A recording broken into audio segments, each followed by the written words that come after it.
What is anxiety? Anxiety is the umbrella label given to an emotion we feel when we perceive something as threatening to us. This leads to many physiological changes in our bodies, with us often wanting to flee or avoid the situation. We may associate fear, panic, or worry with anxiety states. This video focuses on discussing anxiety more generally rather than outlining the specific anxiety disorders. There are many other videos available within this app which do focus on these particular issues, such as social anxiety or panic attacks. Experiencing anxiety is normal and healthy. It is our body's way of protecting us from danger as our brain activates our nervous system, getting our body ready for action. We are likely to have heard it as our fight, flight, or freeze response, FFF response.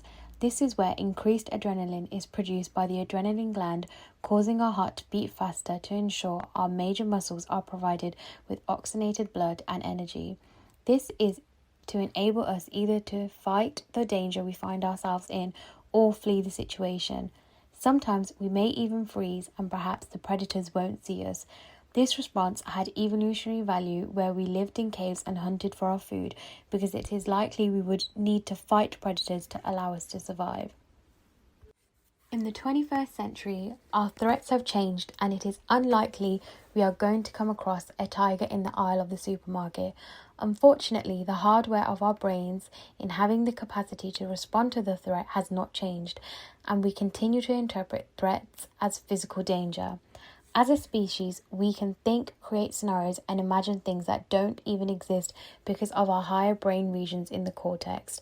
Our threat system is situated in the midbrain, the amygdala, and relies on our thinking part of our brain, cortex, to make sense of sensory information that is being received.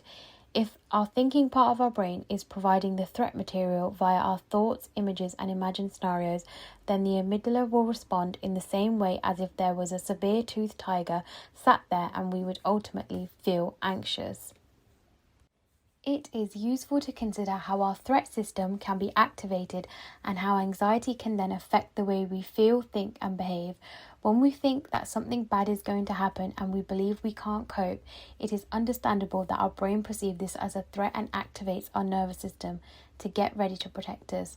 The movement of blood away from the brain to the major muscles can lead to us feeling disorientated and experience racing thoughts. We may find it hard to think clearly, concentrate, or focus. Remember that when we are in our threat mode, our brain believes that there is an immediate threat to our safety and wants us to respond quickly. Imagine a rabbit playing on grass when it hears a bang. The rabbit scrapers. The brain activates the threat system, so the rabbit lives to tell another tale. If the rabbit had the capacity to think, it doesn't by the way, it may have sat there wondering what the noise was, by which point it ended up in a rabbit pie. When our threat system is activated and it leads us to feeling anxious, we are likely to experience the following physical sensations: a racing heartbeat, experiencing butterflies in our stomach, breathing more quickly or in a shallow way, shaking or trembling, tense muscles, feeling dizzy or lightheaded, feeling hot or cold, having a dry mouth, as well as physical complaints such as headaches and stomachache. These physical sensations are a result of physiological changes in our bodies due to the activation of our nervous system to get us ready for action, fight, flight, freeze. Not understanding the reason behind these sensations can make us even more anxious. We start to wonder why we are experiencing a racing heart, for example, and this can lead us to become fearful of these sensations, thinking that they themselves are dangerous. Am I having a heart attack? This in turn reactivates the threat system, cranking up anxiety even further and resulting in more physiological sensations for us to worry about.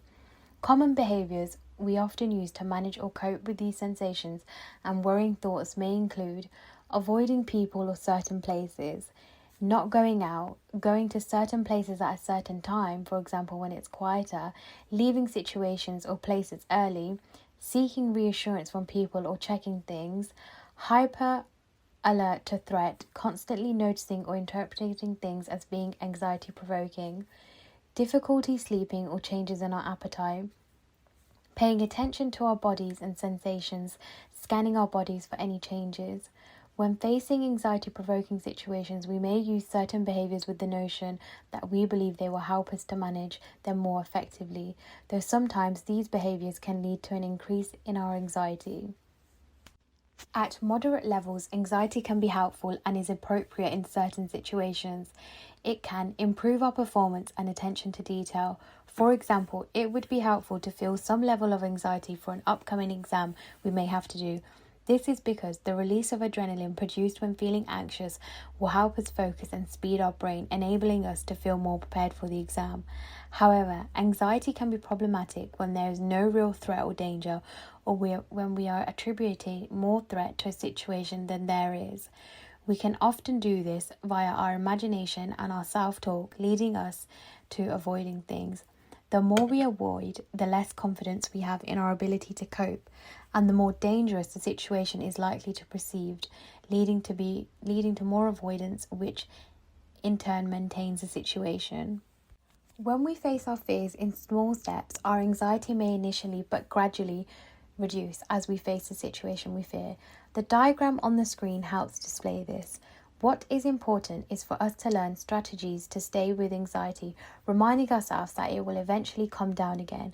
Facing things and getting mastery over our fears gives us the opportunity to learn new things and evaluate some of our previous thoughts by finding out that nothing bad actually happened and what we did in fact cope with the anxious situation. So, what strategies may be helpful in learning to manage our anxiety? Ensure we maintain good self-care by looking after our physical health. This involves making sure we are sleeping and eating well, along with getting enough exercise and taking time out to relax, all of which are factors which can help impact our anxiety. Monitor our anxiety by completing a diary of times when we feel anxious, noting the situation we are in, how we are feeling, along with any unhelpful thoughts we notice. This will help us become our own therapist by helping us understand our anxiety and recognize our triggers. Challenge any anxious or negative thoughts we may have by asking ourselves questions such as, am I blowing things out of proportion, or am I believing I can predict the future? Use positive self-talk to help us cope with any challenging situations and remind ourselves that it is normal to feel anxious at times. Distract ourselves before facing situations we may find anxiety-provoking.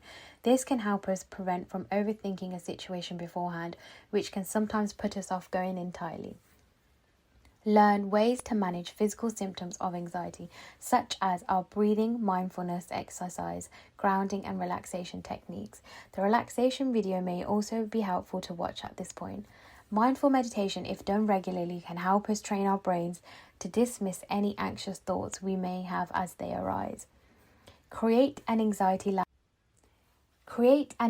ladder of the feared situations we try to avoid. Gradually work our way up our ladders facing our feared situations by using our coping strategies and providing us with opportunities to realize we can cope. Although we may feel anxious doing this in the short term, it will help us take back control and feel better in the long term. It is important for us to be aware that our anxiety will not go away forever. It would be more dangerous if it did, and we wouldn't respond to an actual danger. It is frequently not the situation itself causing us to feel anxious, but often more to do with the way we are interpreting the situation we are faced with.